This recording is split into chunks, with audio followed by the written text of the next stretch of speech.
You're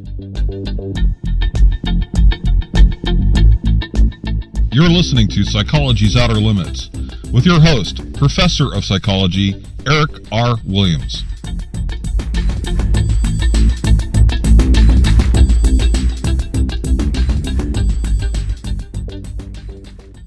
Good evening, good afternoon, and all the times of day and night in between. Welcome to Psychology's Outer Limits. I am your host, Professor Erick Williams, and we are broadcasting via the InceptionRadioNetwork.com. Our producer is MJ, who makes all the magic work. And we encourage and at times beg for your participation. So here's some doorways to the show. My favorite is the chat room. If you go to InceptionRadioNetwork.com, first click on Listen Live, and then click on Chat. And you can at least see what's going on, and you can click on Join as a guest, and you'll be in the chat room. We get a lot of great interaction. You may call the show anytime you'd like at 888-919-2355. So that's 888-919-2355. Also on the same page, we have iOS and Android apps. We have a Facebook page for the show. Twitter is at Psychology. Erick is spelled E-R-I-C-K. Or at I_R_N for Inception Radio Network. And you can email anytime, even during the week, if there's something you want me to answer privately or on the air. And that is busybrainradio@gmail.com. That's busybrainradio@gmail.com. And tonight you get two live shows. Let's see. Normally Pang Radio's on at 9 p.m. Eastern, but tonight after this show we'll have part 2 of the John Ford UFO Nightmare. And I do remember part 1. So part 2, that'll be a really good show. So make sure that you hang around for that. This show, Psychology's Outer Limits, will go 90 minutes this evening because we have a guest. We have Lorien Fenton, and she's great. She has her own show. She's had some really interesting experiences. So I'm not going to interview her. We're just going to have a discussion about her experiences. And I'm looking forward to that. And the first half of the show will be our usual psychology stuff. But we'll bring Lorien in around a half hour into the show. So she'll be on from 7:30 to 8:30. And I'll let her give you the details, because she has a show too, and she's also a section director for MUFON in California. But I know there's more precise information than that. Okay, so first of all, it's just some little things, some little housekeeping things, if I can find my, They were talking about this on another radio station today, and I thought it was really interesting. And I think I saw it online too. I think it's Target. They're going to take the signs down in the toy section that says boys and girls. And I don't know why things like this make me crazy. They just do. Because I don't think that when 5-year-olds go into the store, they really care if there's a sign, 30 feet up in the air that says boys and girls. And the idea is that this is forcing boys and girls to buy boys and girls toys. So if we just take down the boys sign and the girls sign, boys will be buying Easy Bake Ovens and girls will be buying AK-47s, except life doesn't really work that way. There's been a lot of people that have tried to raise their children gender neutral. Why, I don't know. I have no problem with having two sexes. I have a problem with gender discrimination, but we're talking about toys. And as kids develop, they do a lot of social referencing, meaning they look around, what are other kids my age and other kids that look like me and other kids that are my sex, what are they doing? Because I want to do that, because I want to belong to the group. And there's even some evidence of that their behavior might even be biological or hardwired. And if you've listened to the show, I have quite a bias towards the biological basis of behavior. So, I think it's kind of silly for Target to take down the signs. I think it helps parents. But I don't know, the toy section's usually all in one place, and this half is for the boys, and this half is for the girls. And, I have 2 boys. I've been to the toy store a lot. Not anymore, but I used to. And it's pretty easy to tell the girl side from the boy side, but I don't know what they're trying to prove.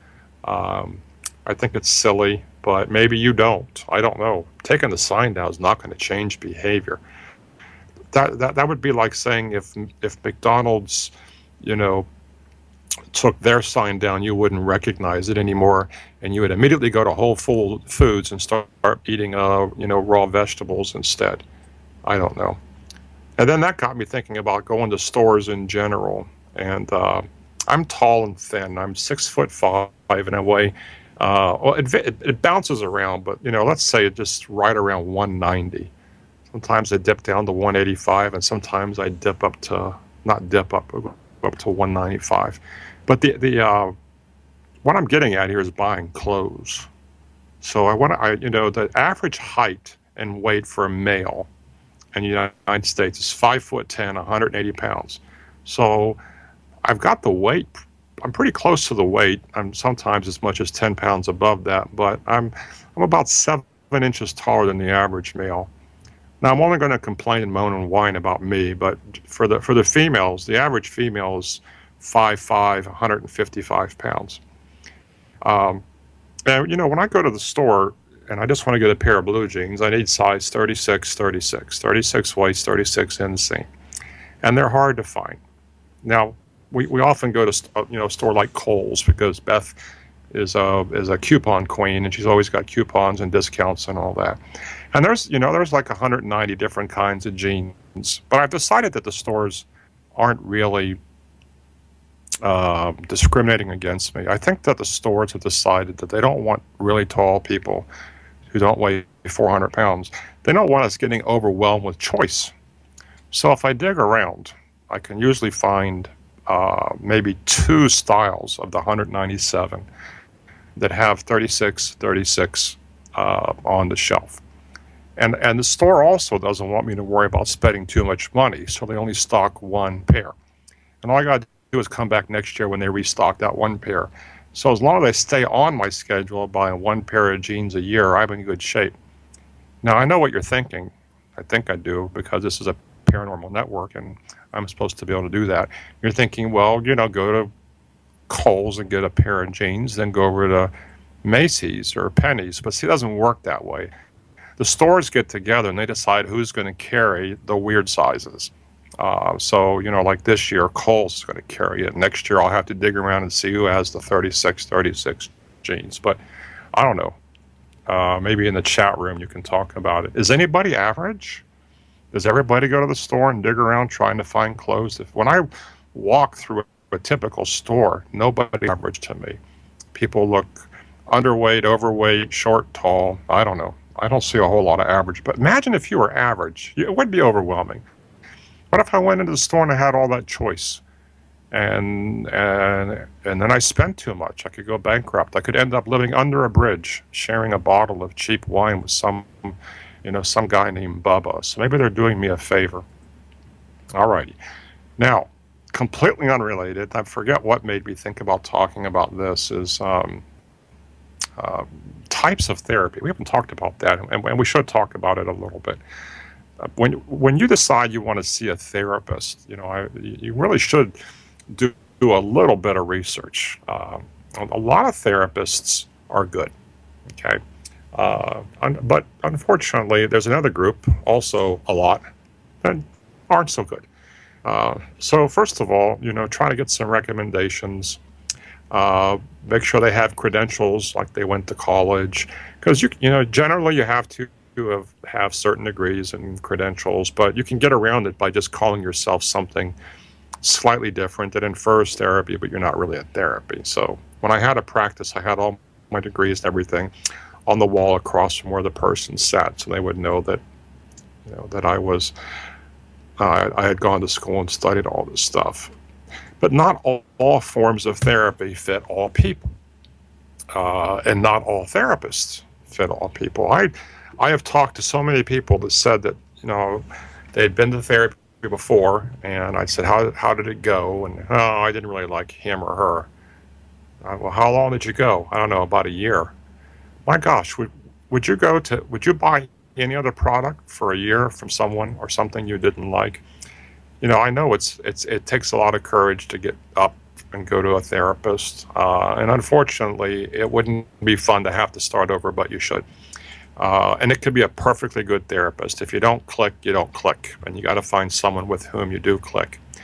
I don't know if there's any research for this, but I find that women and men do well with the opposite sex. Maybe it's because we don't let each other get away with things that we would if we were the same sex. So that might be a place to start. A lot of therapists call themselves CBT, cognitive behavioral therapists. The cognitive approach is to attack irrational thinking. So as your client or your patient says things that are illogical or irrational, you talk about that. You talk about how maybe that couldn't be true. And they throw in a little bit of the behavioral approach too, try to change behavior a little bit. So that's CBT. That's a combination of two. But some therapists are pure cognitive therapists, and what they do is you talk and you kind of attack or go after the things that you say that are irrational, illogical, and are hurting you. So that would be one class. Then there are pure behavioral therapists, and what they do is they look at behavior and strategies to change behavior. They don't care what happened to you when you were little. They don't really care about your thought processes. What they care about is what you do. And if what you do is hurting you, then you learn to do something else. Because everything we do, we learned. And if you learned it, you can unlearn it. Even phobias. And then, whether or not you should go to a therapist with a phobia depends on impairment. If you're afraid of snakes, it's pretty easy to stay away from snakes. But if you're afraid of flying and your dream job finally comes true and you have to fly a lot, then I would go see someone to get some help with that, or elevators or whatever. And the rarest kind of therapist that you might see, because you really have to be well off, is a true psychoanalyst. These are usually psychiatrists, so they're MDs, and they go to their 4 years of college, they go to years of medical school, they do 2 to 4 years of residency, and another several years of psychoanalytic school. And they can charge anywhere from $500 to $1,000 or more per hour. And they usually want to see you several times a week. So your insurance isn't going to be up for that. And you would really need, I'm assuming they only see wealthy people unless they do a lot of pro bono work. And there's some other, kinds in between. But, if you're going to see a therapist, find someone that you get along with, ask them what kind of therapy they do. And you could ask them, are you kind of a directive therapist or are you more non-directive? A non-directive therapist is very quiet and kind of nudges you along until you figure things out. And they feel like that's better. If you figure it out, you own it. And a directive therapist jumps in and wants to get their hands dirty, and that's kind of the way I do it. The kind of therapy I practice is called existential, and it can be boiled down to you're responsible for your own behavior. You don't get to blame anybody else. If it's bothering you, then you got to fix it. And it's just a slightly different approach, but that's pretty cognitive. So anyway, I wanted to cover that today because a lot of people, I don't know, they put less time into picking therapists than they would in getting a new pair of sneakers. The therapists are not stamped out on an assembly line. We're all different. We have different personalities and we have different preferences. And if you find that you're very thin-skinned, then you don't want to see somebody like me. But if you find that you want to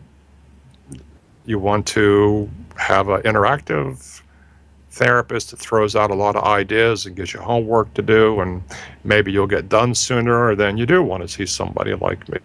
But sometimes you leave therapy, at least that day, feeling worse than you came in. But that's kind of like setting a broken bone. For a moment, it's going to hurt really bad, and then you're going to start getting better. Therapy can be like that. And let me do this slightly out of order. Let me find my crazy people in the news. I kind of enjoy this.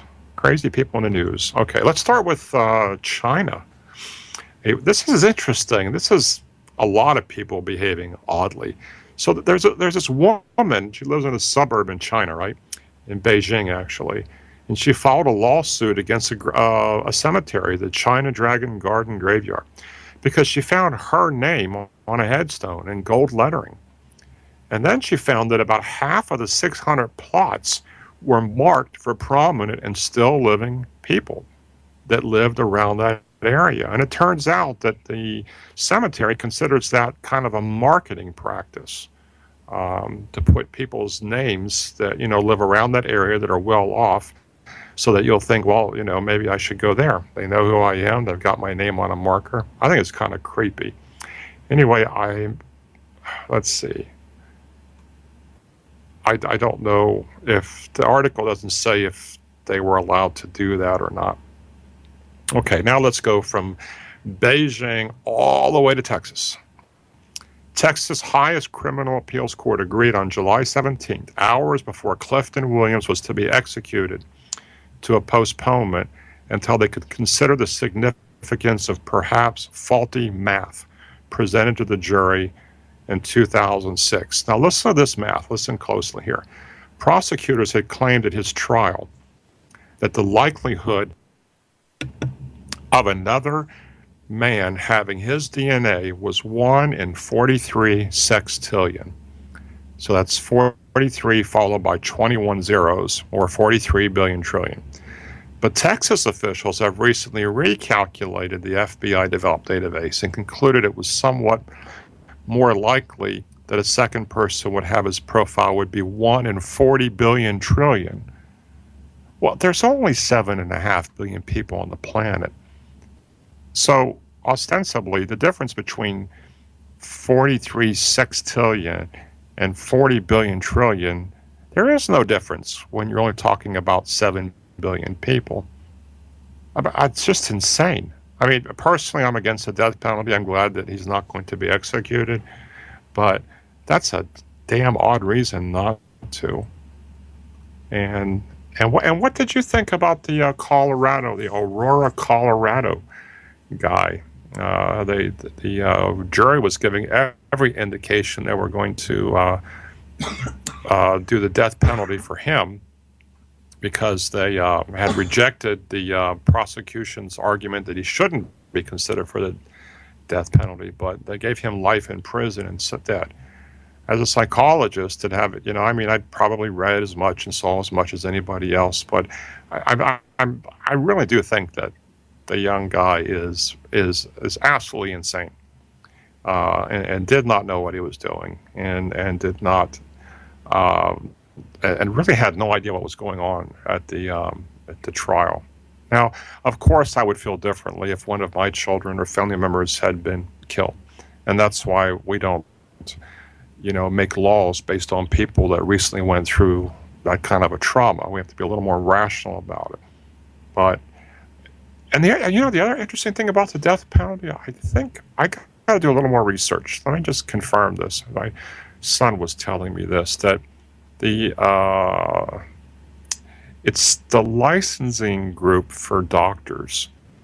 And I think what they just did was that if you're an MD and you participate in a execution, you will lose your license. Now, almost every state has a law that says that a doctor has to be present during an execution. So they're going to have to rewrite their laws now. But maybe the nurses will do it, and the physician's assistants will do it, and the nurse practitioners, maybe all of the, I see their point. People in medicine aren't in the business of killing people. So that's one problem. And they already have the problem that the drug cocktail, their preferred drug cocktail, is only available in Europe, and Europe will no longer sell it to the United States. So they don't have their preferred drug cocktail, and now they don't have doctors. So it almost sounds like people are finding ways to get rid of the death penalty. And my bias is I don't believe in it anyway, because we make too many mistakes. But that's my bias. I have no idea if I'm right or wrong. Let's get back to crazy people. Jason Patterson, who was upset at New Zealand's healthcare administrations having rejected paying for gastric bypass surgery. This makes it harder to hold a lot of food in your stomach, and it's like gastric band surgery. Helps you lose weight. So he decided that he would protest publicly by going on a hunger strike. Man, that'll show him, won't it? He says the first 2 or 3 days will be really hard. So after he loses all that weight from his hunger strike, the New Zealand Healthcare Administration will have been thoroughly shamed. I mean, that is one way to lose weight, is just to eat less. It's just the way he's going about it, I suppose. All right, let's see. Let's go to France.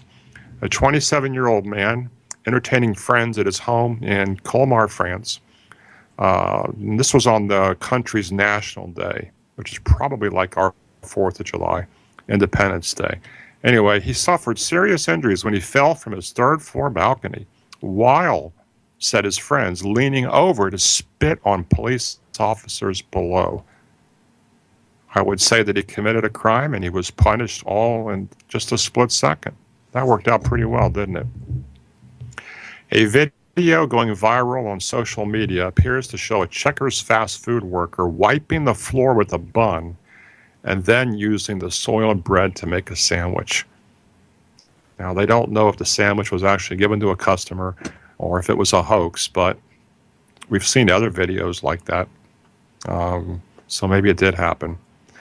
And I guess it would depend on how dirty their floor is. I would assume what's on their floor is mostly food that's spilled there. And our last one, we have to go to Belgrade, Serbia. The head of Serbia's state lottery resigned, and several other employees are under investigation after a winning lottery number was shown on live television before it was drawn. Oh, that's interesting.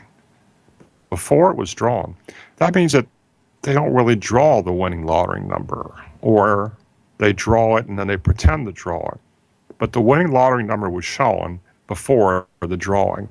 And I'm not sure if people in Serbia are asleep or not, or maybe it was past time you could buy it, but nobody won the lottery. I wonder if they do that here, if it's just a sham. They just choose the numbers. All right, well, that's pretty much it for crazy people in the news. I'll have more next time. Let's see here. All right, we got a few minutes left. Let's look at some cool things in psychology. I've got too many articles for 6 minutes, so I want to find some. I want to find something that might be useful for you. Let's see. Well, I don't know how useful this is, but I found it really interesting. Can genes determine political affiliation, or at least liberal versus conservative? So in this study, they worked with 1,771 university students. Okay. And they were looking at a specific gene, DRD4, which is on dopamine. It's a very critical neurotransmitter. And they found a link between the presence or not of that variant and a split between liberals on the one hand or conservatives on the other. And when they say robust link, they're saying that you would, if you bet on it, you'd win a lot more often than you would lose. Now, wouldn't that be interesting if it really was the case that part of you being liberal or conservative is hardwired? That is absolutely amazing. The study also showed that women tended to be more conservative in general. And I think that kind of surprised me a little bit, though I'm not sure why. And another study, this was a landmark study, a big study, showed that twins separated at or near birth showed a marked strain of heritability for conservative. So even if they weren't raised together, now this would be better if we knew for sure they were identical twins, because then they'd have identical DNA, but they did not have identical DNA, so I'm not sure. But still, it kind of reinforces my notion that a lot of behavior is biologically driven. How to get rid of negative thoughts. I think even if you're not suffering from a disorder, I think everybody goes through times when they have intrusive, anxious or negative thoughts. And the one thing that doesn't work is to try to repress them, try to make them go away. If I said don't think about a big white elephant, then now the only thing you can think about is a big white elephant. And it's the same thing. There's been a lot of research done. Thought suppression simply doesn't work. In fact, it makes it worse. So here were some suggestions. I do like the first one. It's called focus distraction. And what this means is you don't try to suppress or get rid of the negative thought. You just try to think about something something else, something happy. But bring that thought into your head and think about that. So that one makes sense, and I like it, and I tell people this one when I'm counseling them. Number 2 says avoid stress. Well, yeah, but, some people's lives are such that they cannot avoid stress. So, they can go back to the first one. Postpone the thought until later. Now, this works. I know it sounds a little bit weird, but it does work. Because I quit smoking about 13 years ago. And one of the things that they tell you when you quit smoking is that when you get the urge to smoke, say, okay, I'm not going to say I'm not going to smoke, but I will wait 5 minutes. And then if I want the cigarette, I'll have it. And, I did that. And, even 3 minutes later, I'd forgotten that I wanted to smoke. So the thought here is you say, okay, I'm going to have this negative thought, but I'm going to wait. And what will happen is most of the time, you won't get around to it. Or designate a period of your day when all you do is worry. Now that one, I don't know how I feel about that one. I don't like to tell people to worry.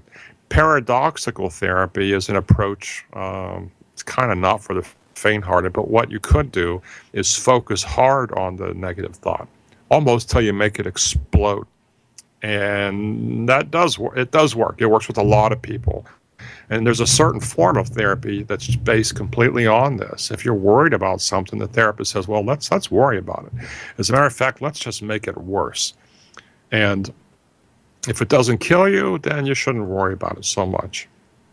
Number 5 is acceptance. But I think that's similar to the first one. Just, I often tell people that have intrusive negative thoughts to pretend like it's a movie. Don't interact with it. Just watch it. Let it float past in front of you. When you first try to do any of these things, you'll find that your brain might try a little hard to be anxious. It's a bit of a learning curve, but then it gets better. But acceptance would be just let it float past you. Don't talk to it. Don't start having these conversations in your head where you make it worse and worse. Just let it float past you. Don't try to make it go away. Don't try to make it better or worse. Just let it float. Meditation, if you have time, seems to work well. Self-affirmations, I don't feel strongly about that one because there's also research that says that if you're saying I'm wonderful, I'm great, nothing bad's going to happen to me, and you don't believe it, you just get worse. And then the last one was write about it. And I'm too lazy to do that. But if you do write, if you do journal, it does seem to help. I have no idea why. But maybe it's just because you have to think about it rationally to get it down one line at a time, and you can read it, and maybe you can, in a way, you become your own therapist. You read it and you say, oh gosh, now that I'm looking at this, it doesn't look so sensible to me anymore. All right. Well, I didn't get quite as many of those in as I wanted to. But what we're going to do is we're going to take a break, and then we're going to bring in Lorien Fenton and have a nice discussion for an hour about her experiences and a little back and forth. So go get yourself something to drink or eat or go to the bathroom, walk the dog, whatever you do, and we'll be back in a couple minutes, okay? Poof. And we are back, and we have our guest primed and ready to go here. Our guest this evening is Lorien Fenton, and she has her show on the same network, 9 p.m. on Wednesday. I'll let her correct me in a moment. And Lorien is an experiencer, and I'm going to let her explain that, and we're going to have a discussion about that. How you doing, Lorien? I'm doing great, Eric. Thank you for having me on your show. I really appreciate it. Well, I'm very excited to have you here. I really marketed this on Facebook and everything because I've listened to your show a lot, and you're you have a really good personality, and you're upbeat and smart. So can't ask for a better person to share some time with. Well, thank you for that. I really appreciate it because it's very difficult coming from my background as a professional artist and kind of like a spiritual psychic kind of person to end up in the world I ended up in when I was 53 years old. I'm 57 right now and almost 58. And we're the same age. Oh, wonderful. I was born in 1957, the year of the best fins on a Chevy ever made. Did your parents tell you that? No, I love 57 Chevys. And when I got older, when I was about 18, I finally bought one.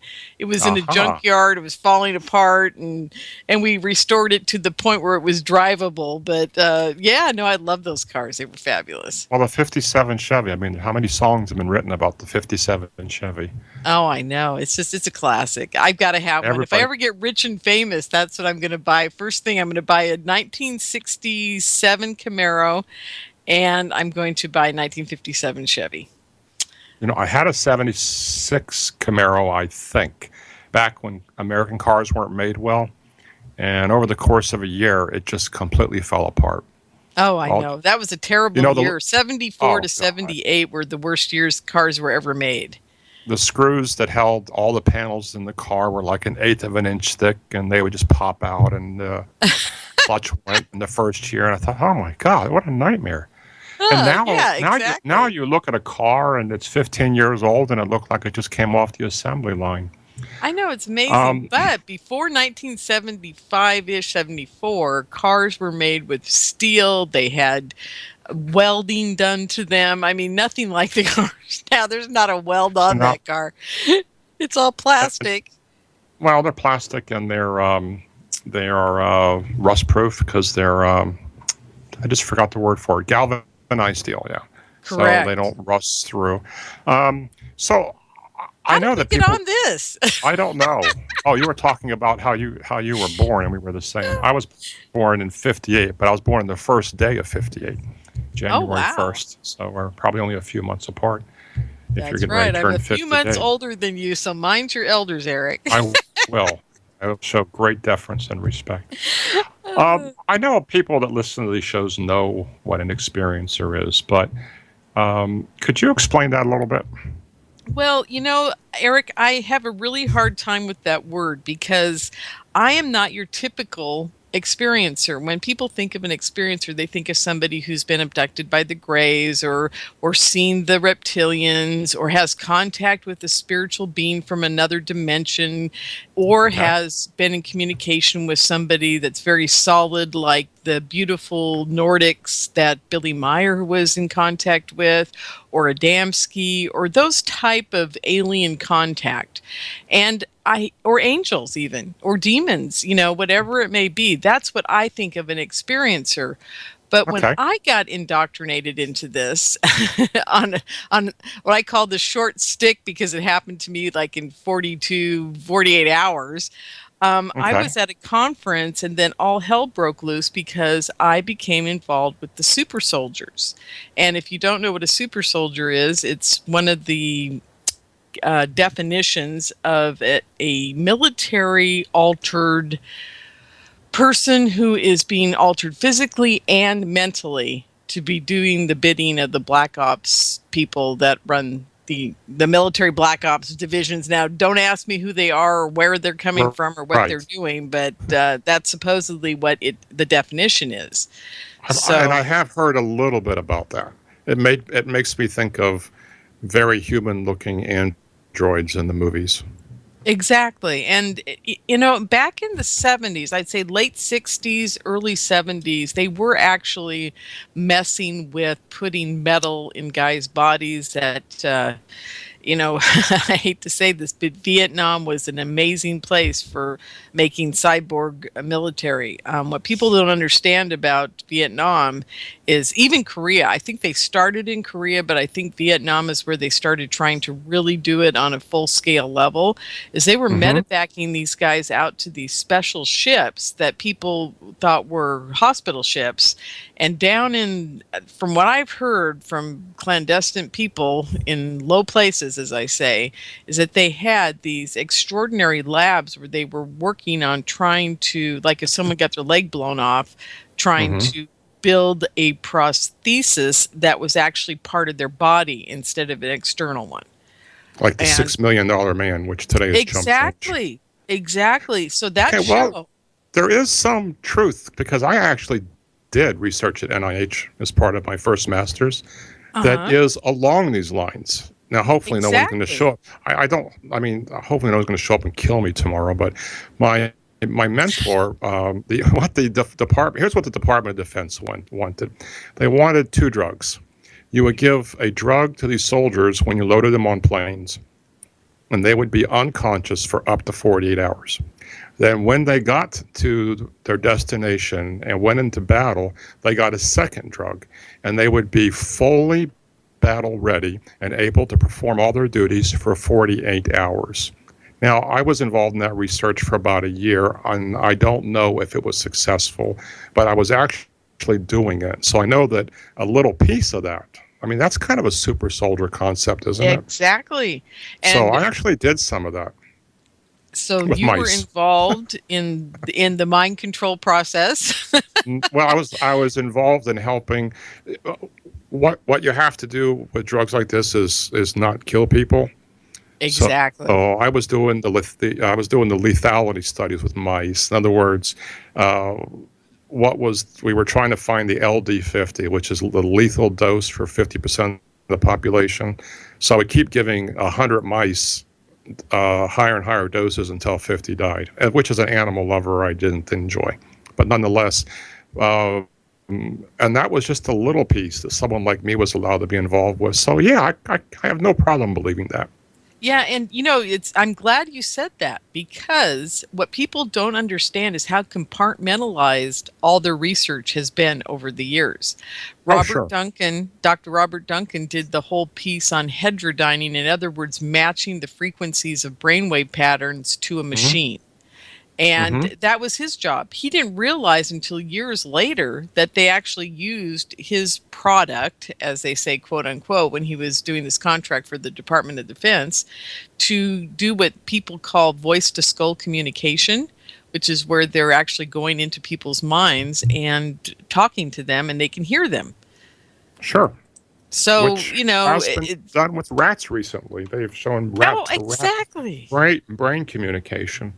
Exactly. Do you remember the study where they took the rat brain and they grew the brain cells, and then they trained the brain cells to fly a flight simulator? I talked about that on the show. And by the way, there is no show next week, so it doesn't mean that they actually did come and kill me. Because I can just imagine next week they're going to say, "Oh my God, they really did." Where's Erick? Oh God, I can see it now. But if I'm not here on the 23rd. So I'm very happy to hear that you understand what I'm talking about, because 90% of the people I deal with just think I'm full of what. And I've done my research too, and I know that MK Ultra is real. I know that they've entrained people's brains through these studies in colleges. I have several friends, very good friends, that were used in college studies that don't remember years of their life. Oh my gosh.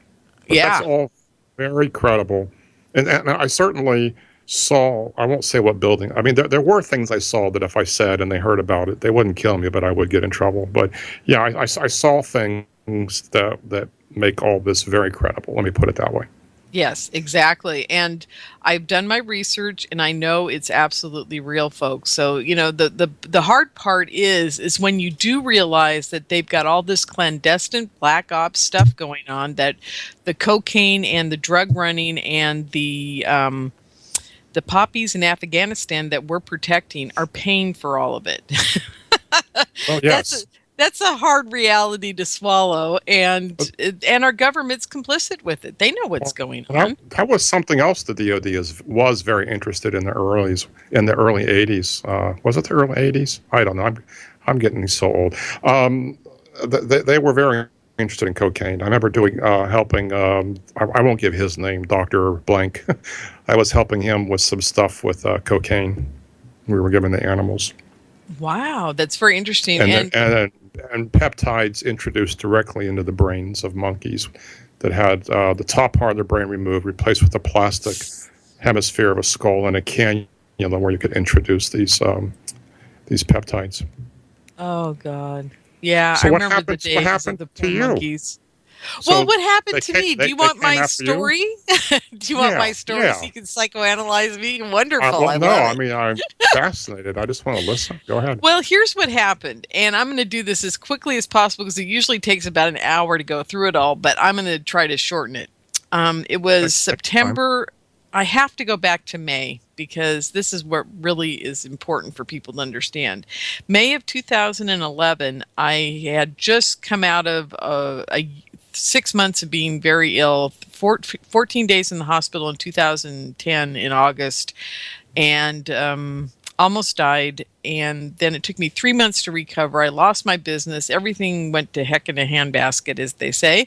And I decided that I was going to go do what I love, which was the psychic realm, the phenomenon, UFOs, aliens. I listened to Art Bell religiously. So I thought, you know what? I'll start representing those people, because what I'd been doing for years and years before that was I was representing keynote speakers and authors of, best-selling or leadership type of selling books within corporations, and people that did training in major corporations. I would book their workshops for them, and I did all kinds of this stuff as I was managing.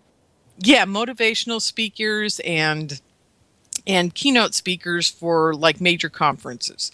So I knew the business really well. I also, at the same time, was a nonprofit director in the arts, and I had my own dance company, and I was also producing a big dance and music festival in San Francisco.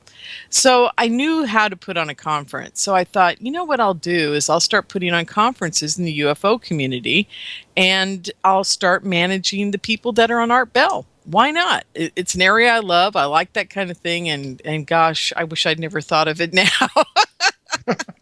I look back at it and I go, my God, what was I thinking? But anyhow, so I'm driving down to a conference it's May of 2011. I got a hold of one of the women I heard on Carrie Cassidy's show, her radio show. Her name was Asolaria Liberalis, and she was amazing. And she said one thing while she was being interviewed by Carrie that really struck me, and I thought, boy, if she needs a manager, I'm going to grab her right away and promote her.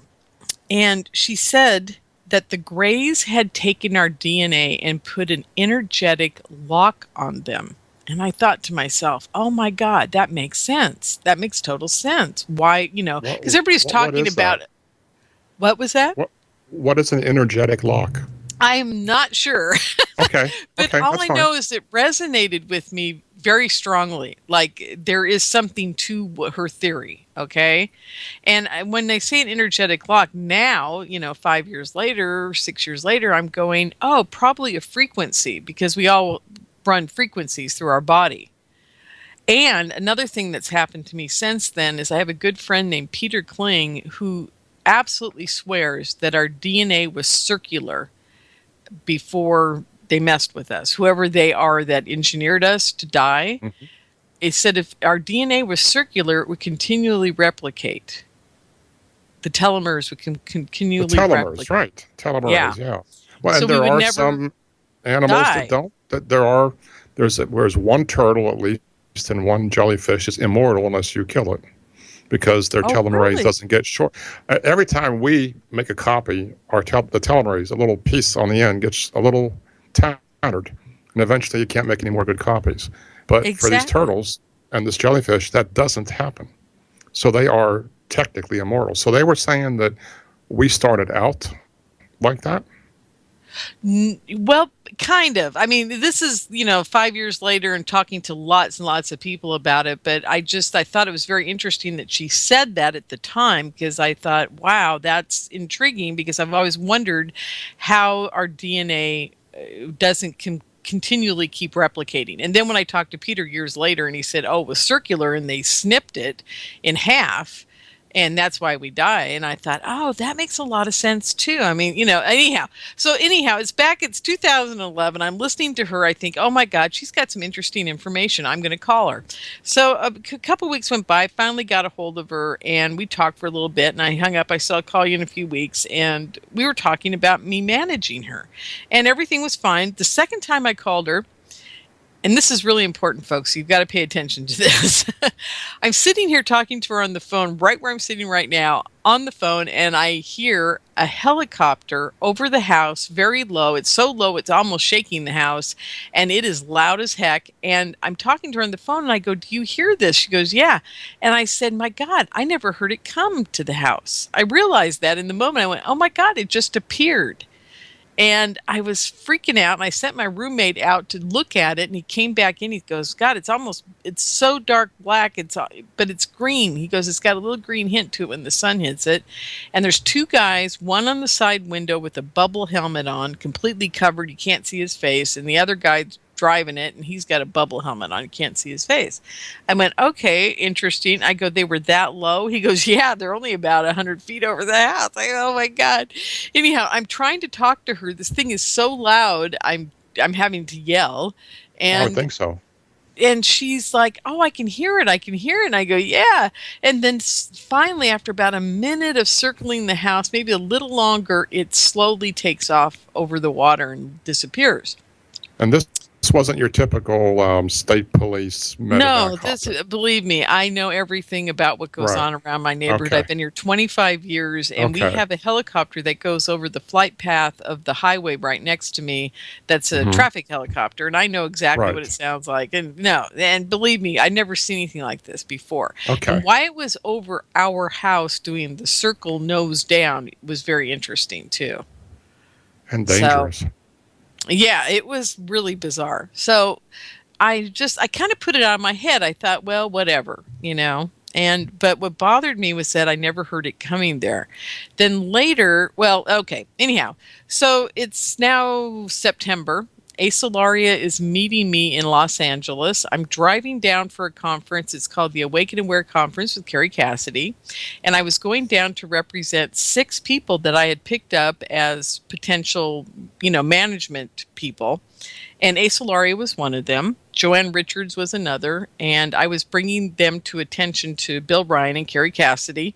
And I bought a table at the conference. And I was sitting out in the lobby with, representing all these people and getting people to go to their websites and, figure out who they were. So I'm down there. It's Friday night. Asa Lauria meets me, and we go into the conference. And Duncan O'Finian and Miranda, who is his girlfriend, I don't know if she's still his girlfriend, but whatever. Duncan O'Finian is the first super soldier to ever come out into the public on the Art Bell show and talk about his experience. And I'm on stage with his girlfriend, and they start talking, and there's about 400 people in the room. It's a free night, so it's just jam-packed with people. And I'm sitting there next to Asa Lauria, and Axe, Miranda, says to the audience, "Yes, I've heard this screaming in the back of my head." And I'm like, "Oh, God. Oh, my God." And Eric, I just about fell off my chair. I started looking around the room because it brought back the memory of me when I was trying to meditate in my 20s, that I used to go to this place in my head where it was nothing but a woman screaming. And I thought to myself, Wow. Oh my God, what is this? So I was in therapy in my 20s. I made myself go to therapy for years because I kept telling myself, oh my God, I don't want to end up like my parents, right? I don't want to be them. So I thought therapy would be the best way to deal with it. So I did. I went to therapy off and on for like 12 years, actually Wow. longer than that. But anyhow, during one of my therapy sessions, I had told the therapist, I said, yeah, I'm meditating and I'm hearing somebody screaming in my head. And she goes, oh, you told me about the time you were 18 months old and you ate the rat poisoning and you almost died and you were in the hospital and they had sandbags on you and you probably were screaming a lot then. Or crying a lot. And I said, yeah. She thought it was a repressed memory. Exactly. She thought it was a repressed memory. So I'm thinking, okay, that's fine. So I accepted it as that. I mean, why am I going to sit there and argue with her, right? I thought she knew what she was doing. And she did. She was a wonderful therapist. But anyhow, so I didn't think about it for years and years. Now, every once in a while, as I was falling asleep or waking up, I would hear something, a scream. That screaming again, but very soft. And I knew it was always in the back of my head somewhere in my subconscious, right? Was it an but I never adult really voice screaming? Yeah. Okay. So this is where it gets interesting. So I'm 53 years old. I'm at this conference, and she said that, and it's like someone hit me in the chest. I was like, oh my God. And I thought, no, it can't be. I can't be involved with these people. There's no way in heck I'm involved with these people. Right. And now let me preface this with the whole way driving down to the conference. I'm thinking to myself, at this point, I'm now committed to put on UFO Con 2012. I've already committed, and we're already starting the process, right? So I'm doing my first UFO conference. And I'm thinking to myself, my God, Duncan's going to be there, and all these people, I've never seen them before. I wonder what they're like. I'm thinking, oh, this is great. I wonder why no one's ever put on a conference for them. This is what I'm thinking while I'm driving. I thought, you know what? I should explore that. I should put on a conference for them. I'll put on the first Super Soldier conference. Like an idiot. I look back on that now and go, who was controlling me then? So anyhow, this is in the back of my mind as I get down there. And then it's Friday night. I hear the screaming statement. I'm like, oh my God. And I'm looking around the room to see if anybody else is looking around the room, because I wanted to know if I was the only one having this issue, right? So I'm freaking out. The talk ends, and I'm thinking to myself, oh my God, this is just so weird. Well, and I'm trying to forget it's even happening. Asa Lauria looks at me and says, Duncan and Miranda know something. I've got to talk to them. They're going to have the answer I'm looking for. And I looked at her and I said, I don't want to talk to them. And she goes, oh, come on. You want to talk to them? I said, no, I don't. And she goes, let's go talk to him. I said, no, I don't want to talk to him tonight. I said, let's talk to him tomorrow night. So she said, okay, fine. And it was the end of the evening anyhow. So we left and went back to the house we were staying at. We were staying at an Airbnb house, by the way, which I love Airbnb. I just want everybody to know that. And the next day we go back, and I'm trying to forget everything that's happened. And already I'm thinking, well, okay, I'll talk to them at some point. But I saw Aaron McCullum there. Aaron McCullum is also a super soldier that came out that Duncan O'Finian absolutely does not like, and he does not like Duncan, and there's lots of bad blood between them, but I didn't know it at the time. So I walk up to Aaron and I said, Aaron, I'm thinking about putting on a super soldier conference, the first one ever. And he goes, oh, that's wonderful. I said, would you be able? I said, oh, first of all, I said, why aren't you speaking at this conference? He goes, because Duncan and I don't get along and I can't be on the same stage with him. And I said, oh, is that his demand or yours? He goes, well, it was his to carry. So I'm acknowledging all that. And I said, that's fine. I said, but if I put on a conference, would you be able to be on the same stage with him without any problems? He goes, probably not. I go, how about the same conference? Could you speak at a different time? And he said, sure, no problem. And since you were in charge, you could do it. Yes, exactly. So, okay. And yeah. I'll tell you what. Let's hold everyone in suspense, and because we're gonna go to a break. Okay, and great. Then when we come back from the break, Lorien will tell us how this turned out. So we'll be back in just a couple minutes, folks. Hello, folks. We're back, and I forgot to go poof, so I was actually here the whole time. I did not disappear into a big ball of baby powder dust. Maybe you were able to see me during the break. Anyway, Lorien is in the middle of a really fascinating story, and I'm just gonna throw it right back to her and let her continue.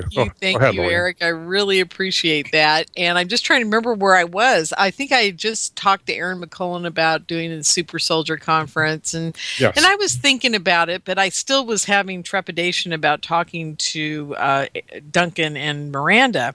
And it's Saturday afternoon at the conference, and I decide that night that I just didn't really want to talk to Duncan and Miranda until Sunday. I had just decided that. I don't know why I did.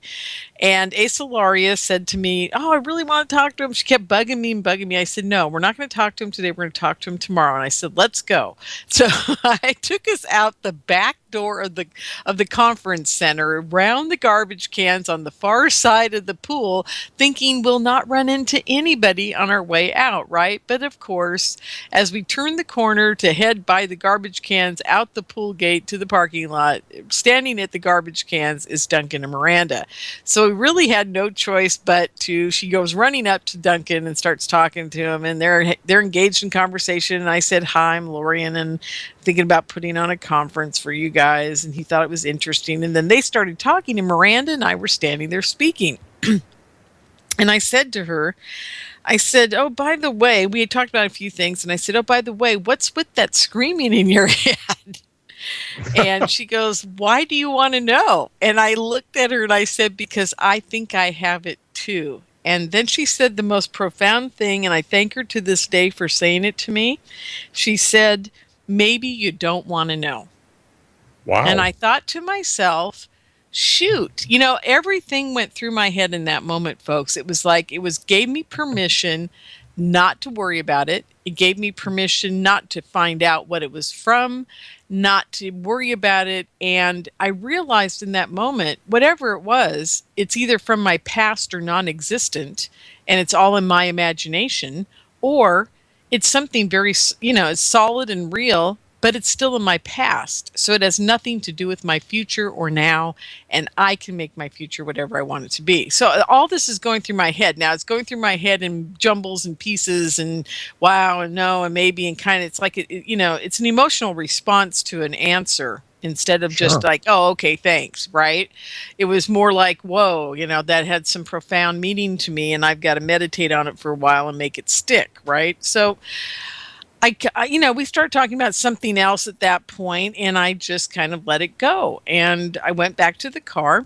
We drove back to the house, and I got in the bedroom. Asa Laurie and I said goodnight. I got in the bedroom. It's like now about 1 o'clock in the morning, and I'm thinking to myself, shoot, I haven't checked my email today. So I sat on the bed at the house, and there's a little tray table next to it, and I'm popping open my laptop. And just as I'm popping it open, I think to myself, gee, I wonder if Asa Laurie remembers the day the helicopter came over the house. And I was thinking I had to talk to her about it, okay, to remind her.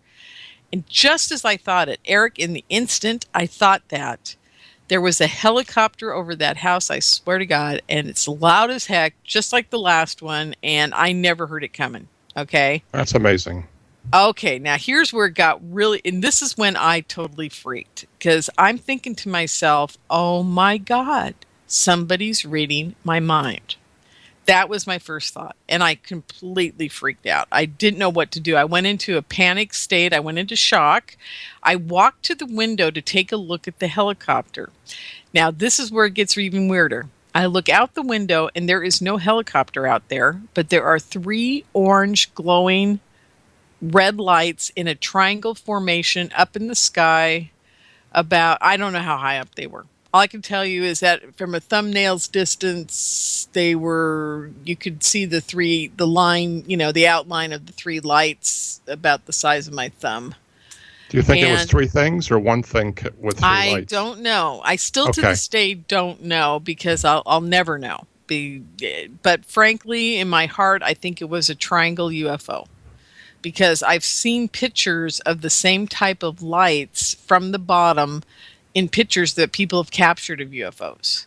And I've seen the pictures or drawings of the triangle ones. Exactly. So anyhow, I'm sitting there. I'm not sitting there. I'm standing there looking out the window, and I'm just freaking out because there's no helicopter. There's 3 orange balls they look like the color of embers in a fire, a deep kind of red, but glowing. And I'm thinking to myself, what is going on here? And I just didn't know how to handle it mentally. So I said, I'm going to bed. I went to bed and went to sleep.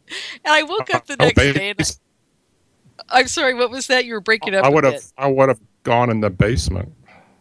Oh, there was no basement. There was nowhere to go. Oh, okay. I mean, I was just like, this is it. I'm in a house. I'm in some guy's house, an Airbnb house. And I'm like, well, whatever. I'm going to sleep. So I did. And I get up the next day and I talk to everybody in the house. I go, God, did you hear that helicopter last night? And then I realized nobody heard it. And there were a few other people awake because they'd just gone to their bedrooms. I mean, it was like maybe 3 minutes. They couldn't have been asleep. And I'm thinking, this is so bizarre. So then I realized that morning that they had put the sound in my head. Oh.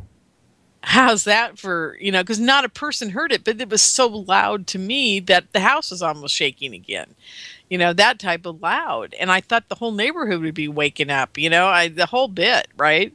Nothing. Right. And it's the middle of the night. Well, they could have put the sound in your head, or they could have or they could have simply attenuated the other people so they couldn't They hear could it. have. Yeah, that's another thought. I hadn't thought of that. Darn. Another thing to throw into the mix. So anyhow, we go back to the conference, and I'm kind of like, what is going on? This weekend is already turning into craziness with the Miranda and the screaming, now the helicopter again.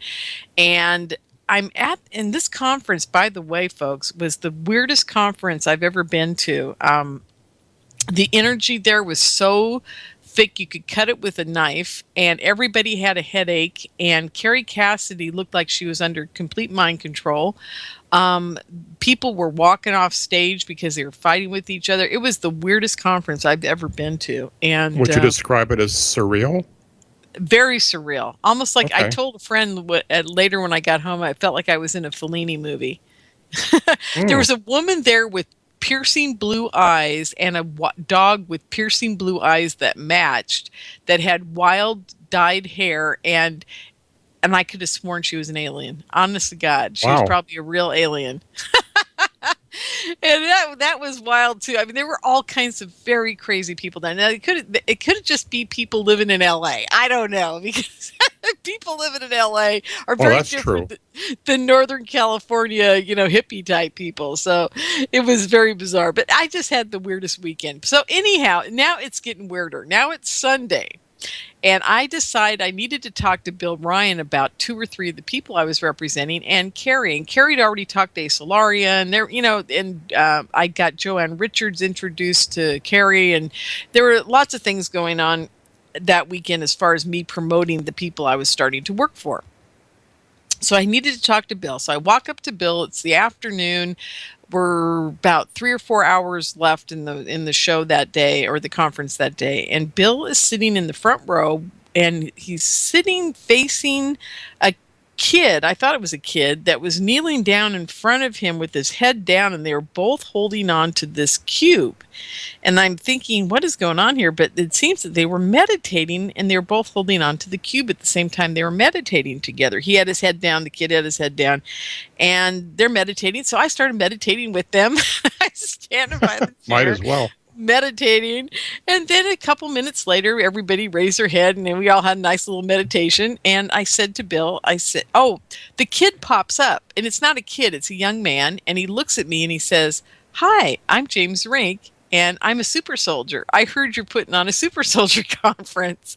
And I said, well, that's news to me. I said, I'm thinking about it. He goes, well, I'd like to talk to you about it, and I'd like to be there. And I said, well, I'll tell you what, meet me at my table in about an hour after the next speaker or whatever. And he said, I'll be there. And I said, okay, great. So he takes his cube, which was the Neo cube, which I have sitting on my desk now, and he totters away. And I talked to Bill Ryan. Everything's fine. And then it's the end of the evening, and I completely forgot to go back to the table and meet up with him. And it's the end of the evening, and I'm sitting there, and Asa Laurie and I are packing up. It's about 7 or 8 o'clock at night. And I hear his voice. He's walked up to the table. I'm kind of under the table pulling stuff out, and he's with somebody else. And I kind of see them up above the table, and he's talking to Asa Lauria. That's James Rink talking to Asa Lauria. And I look up, and standing directly in front of me is this guy, and his name is Max Spears. And I don't know it at the time, but I look up, and I look at him, and I swear to God, it was like having the most severe deja vu anybody could have in their entire life. I almost fell off the chair. I looked at him, and the first words out of my mouth were, I know you. And he looked at me, and he's kind of looking at me quizzically, and he says, well, I don't know you. And I said, oh, that's okay. And I'm thinking to myself, what is going on here? Because it was like profound. It wasn't just like, oh, I think I recognize the guy. It was like I knew him, from somewhere, and I couldn't place it. It was driving me nuts. And he was with the kid? He was with the other kid. Turns out he is a quote-unquote super soldier as well. I found out much later in our relationship, which we've had a 2-year very intense, not relationship, but talking to each other relationship. And him being at my conferences, that he's more of a spiritual warrior than a super soldier. But he has been. How old was the younger one? Oh, okay. James Rink was in his early 30s. He looks like a baby, but he's Oh, okay. When you said yeah. kid, I was thinking of I was 10 years thinking old. kid too, but you know, he I thought he was 18 or 19. Turns out he was in his early 30s. And Max Spears, the guy that I recognized, he was 33, and he was very handsome. He didn't look young, he's just very handsome.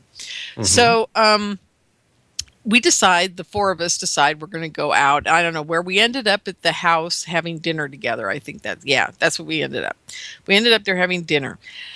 So Asa Lauria was quite a lot speaking with James Rink about some certain things that they were discussing, and I was talking a lot with Max. And as Max and I were talking, we got into a lot of the Satanism, MK Ultra, Nazis, a lot of the stuff that I found out much later that I realized I knew quite a bit about before I even started talking to him about it. But as the evening progressed, I started getting a severe stomach ache, and it was very hard for me to talk. And I realized that something was going on a deeper level with me, because I don't get sick like that when I'm around people. I no reason to. Something was going on. And by the time they left at 3 o'clock in the morning, I was not feeling well. I went to bed, and it must have been about 4 hours later. It was about 7 something. I started to wake up, and this is where my whole life changed in this moment. I started having a waking vision of what I thought was a past memory. Turns out it's some kind of altered state. And I went into this, and people say, oh, yeah, but it's from an acid trip when you were a kid. I don't think so. Because here's what happens. I kind of vision myself. The next thing I know, I'm in a room. Max and I are naked, and we're kind of holding on to each other. And we obviously had been doing the nasty at some point. But in this instant, I felt like we were melting into each other, and there was an exchange of like spiritual energy going on that was like love beyond belief. And I couldn't quite place the feelings I was having, but it was bliss. That's the best way to describe it, is total bliss. And we're just holding on to each other, and we're in this very dark room. We're on this bed. We're naked. You know, everything's happening. I'm thinking, oh, this is a nice fantasy.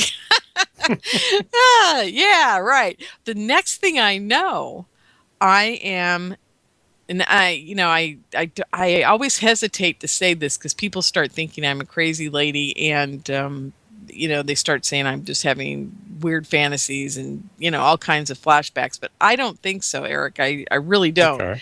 The next thing I know is I'm naked. I'm in a wooden chair. I'm strapped into it, and I'm screaming at the top of my lungs. And I think this is where the screaming came from. And here's another part to it all. Max is in front of me having sex with other women. I'm not going to go into all the gory details, but there are guys in black uniforms at the far end of the room. I know I'm in a castle type or big mansion type of situation in Europe. The windows, I've pulled out the windows. They're a French Gothic style window of the dormitory. It was more like a little dormitory room with wood paneling, and I know exactly what the room looks like. And I've done a huge search on the architecture, the years of the architecture. And the weirdest part to all this is I can feel everything he's doing, and he can feel everything I'm experiencing. And it's like we're melted together. And I have since learned that that's called in a twinning process. They take now this is going to sound even weirder. They take your spiritual soul and your energy field, and they melt them together. And I think they were testing it on us. I don't know what they were doing, but it was very bizarre. It's all I can tell you. And I can't go into. Do you have any idea how long the entire interval was? This whole incident, how long it happened? Yeah. Oh, this was a flash of him and I in this room that probably lasted 5 to 10 seconds in reality, and the other flash was 15 seconds altogether. Okay. Gotcha. I mean, this is nothing like long term, but I felt like I was living it at the time while it was happening. Sure. And I woke up. and I say I woke up because suddenly the room's back. I'm back in the room and I'm there, and I open my eyes and I'm like, holy moly. I realized that in that flashback or memory or whatever it was, or implanted memory, it's another thing I've come up with since then. I was 17 and Max was 22. And I knew our ages at the time. So I'm 53 and he's 33 in this reality. So how I was younger than him, I don't know. But in my quest to find out what happened to me, why I had that vision or nightmare or whatever you want to call it, why any of this has happened, is I'm starting to realize that they are able to take our consciousness and put it into these holodeck kind of areas. The aliens are, at least, and I think our government is able to do it as well. And they may only be able to do it through drugs and this thing called the trip chair that the Montauk boys supposedly were using. They may only be able to get us there together if they have us both in the same room, and they can heterodyne us and get our frequencies the same, and then do different things to us frequency-wise that make us have different types of experiences while in that state. I don't know. I mean, I'm just coming up with every kind of scenario I can to explain what happened to me. Because people say to me, they say, oh, you imagined it, you made it up. I said, I would never make up something like that. Right. How did you rule out a dream or a lucid dream? I ruled it out because it didn't have a dream feel to it. It felt like it was real. It felt like a memory. It did not feel like a dream. Okay, that's fair enough. Yeah. So anyhow, so there you go. That is quite. Now so you had that really. So you had the first incident where it was just a helicopter over your house. Correct. Up here in Northern California near San Francisco. And then you had the second incident at the Airbnb house. Have you had more? No, but I have seen a huge black triangle craft come out of whatever, decloaked. There it was. I'm screaming at everybody in the parking lot, look, and one other woman saw it with me, thank God. And I saw this thing, and then it took off like a bat out of you know what, and it was amazing. So why are my memories or non-memories or implants or mind control or whatever they've done to me, why are they there? Because they have nothing to do with UFOs and aliens. So why in the heck was there a UFO involved in my second supposed helicopter incident? And why are there UFOs showing up now? What have they got to do with all of this?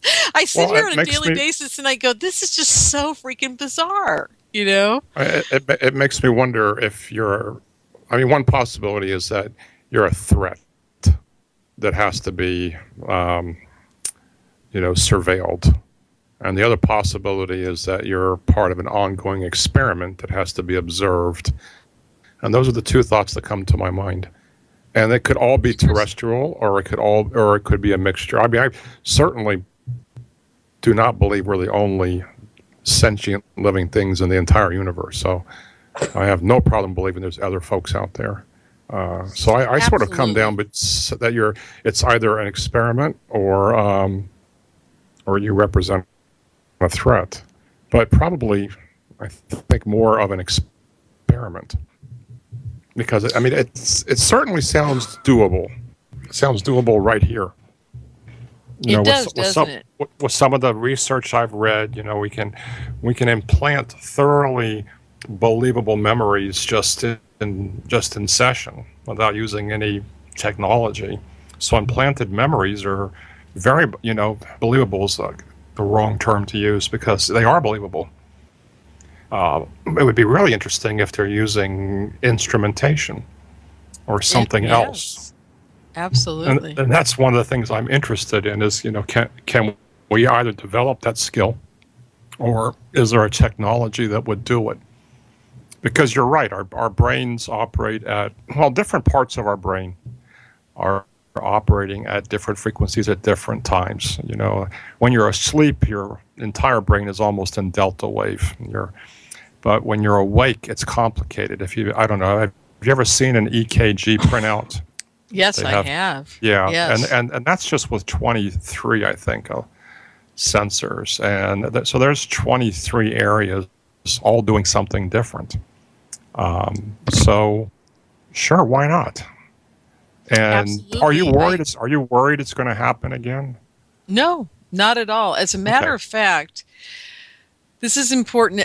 Do we have only a few minutes left in the show? I have to ask MJ. I don't even. What time is it? I'm staring at the magic screen. We have about 3.5 minutes left, but okay. Quickly, I just wanted to say that I am not worried about anything at all anymore, and I feel absolutely in control, and I don't feel like anybody's messing with me anymore, because I really went to a very spiritual place coming out of all of this. It took me about 3 months to get over what had happened. Then it took me 9 months to be pissed off and start a conference.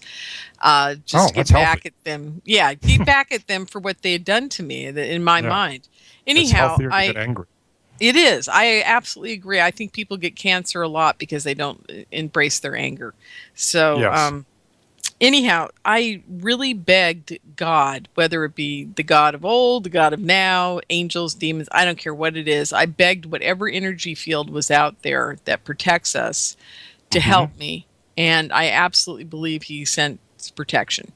And I feel very protected on a daily basis. My mind is at ease. I have no problems around any of this at all, and I have no problems talking about it. And I absolutely believe that this could be real on a very, tangible level, like I'm holding on to the table. And it could be something that is very ethereal that we don't understand that's going on as well. So there's something very slippery. Exactly. And, and people have to understand that, you can have all these experiences and still be a normal person and run your normal life, but you have to know that you're in control. Because see, I think these people out there, like the Naval Yard shooter, Aaron Alexis, this poor kid at the theater, what have you, they were all under some kind of mind control. Well, also, when you look at people like that, you see the most important thing that we don't want to see, but we know we're going to see in a person that is that has a disorder, and that's impairment. This is not the guy like the Aurora shooter. This is not a guy who's going to go out and get a job. He is crazy all the time. He's thoroughly impaired. A schizophrenic can't hold a conversation. So you're normal, and except you had these two abnormal experiences. So it's not. I don't think it's mental illness. Because there's no impairment. You lead an otherwise normal life. So what it leaves you with are a lot of questions. Absolutely. And also, you're not grandiose. You're not telling us that you're God, and you're the chosen one. These things you seem to have taken everything at face value. You haven't really added or subtracted from it. Yeah, absolutely. And that's normal too. Oh, thank you. I'm feeling pretty normal today. And I think all your reactions were normal. So Thank you. I think I would have not handled it as well as you did. I would have dug a basement, or at least slept under the bed. I don't know. See, that's what I worry about. These things happening to people, and they don't know how to handle it. And thank God my life and my parents, were really strong people and raised me that, hey, your mind is in control. My father's always said that to me, So it's very interesting that my dad, all happened to me. Your father would have been a good existentialist. And we're out of show, but I don't know what the schedule's like, but I think you'll come back sometime and we can dig into it. Oh, I'd love to, Eric. That would be great. At the time, I'll do some research and make some phone calls to some folks I know here and there at some of those places. I'd love that. So that'd be awesome. Anyway, thank you for being on this evening, and there's not a show next week, so but there will be one the following week, and if there isn't, they did come and get me. Be sure, folks, to stay tuned at 9 o'clock for the. Oh my gosh, my memory's going too. the John Ford. I forgot. Oh well, I apologize for that. It's I don't remember, and we're out of time. John Ford story. Part 2 is coming up tonight. Right, part two of the John Ford something or anyway. I'll see you folks in 2 weeks. Thank you for joining us, and thank you, Lorien, for taking the time to tell your story. I really appreciate it, and I will see everybody in 2 weeks. You folks have a great 2 weeks. Remember to smile a lot because it makes your brain happy. Goodbye. Poof.